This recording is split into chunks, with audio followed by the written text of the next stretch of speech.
This video is going to talk about the solubility of gas as a function of temperature and as a function of pressure. So I've drawn up a temperature graph adapted from the textbook.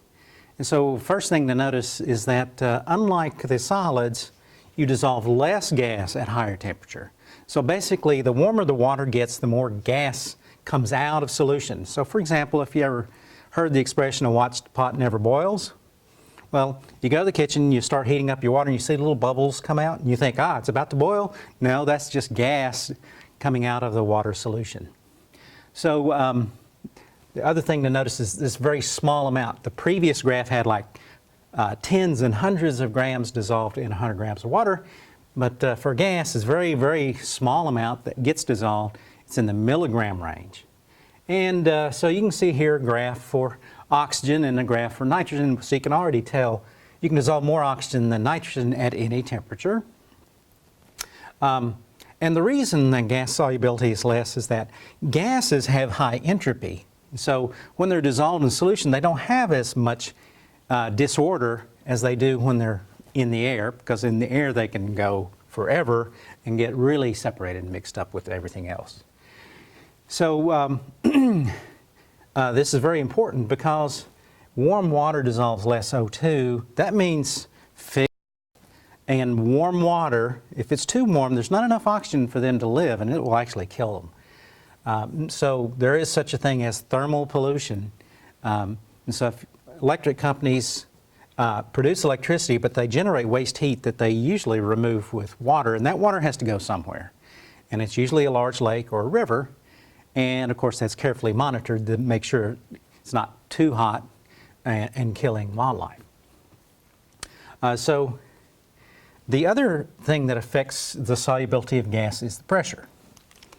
Okay, so if you go to the grocery store and buy a soda that has in this very famous shape and a red cap, we won't say what the brand name is, but in the South, that's what we call all sodas.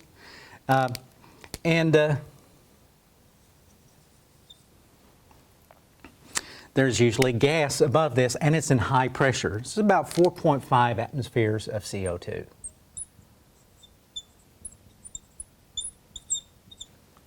And so Henry's law is very simple.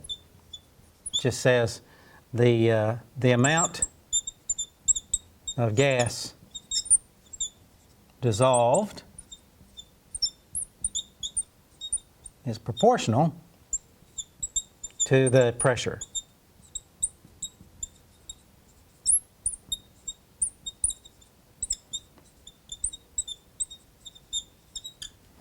All right, so it's just a simple linear equation. There's a constant, a proportionality constant, that when you multiply it by the pressure of the gas, you get the concentration of the CO2. So the Coca-Cola company, oops, I said it, ships out Cokes under high atmosphere of CO2. That makes the CO2 get dissolved. So when you open it, the pressure above it is no longer in equilibrium with the dissolved CO2, and so you start to see bubbles come out. And it's these bubbles that will eventually lead to it going flat. Now, however, this is a kinetic process, so it doesn't happen instantly. So you can reseal the cap, and then it will establish a new equilibrium where there's dissolved CO2 up top. It's not 4.5 atmospheres, but it's certainly not nearly as low as it is in open air. So if you want to keep your Coke well carbonated, as long as you can, keep the lid on so that any CO2 doesn't escape and reestablishes as much pressure above as it can, and also to keep it cold. Okay, so carbon dioxide is also more soluble at low temperatures, and so a cold soda will actually dissolve more CO2 as well.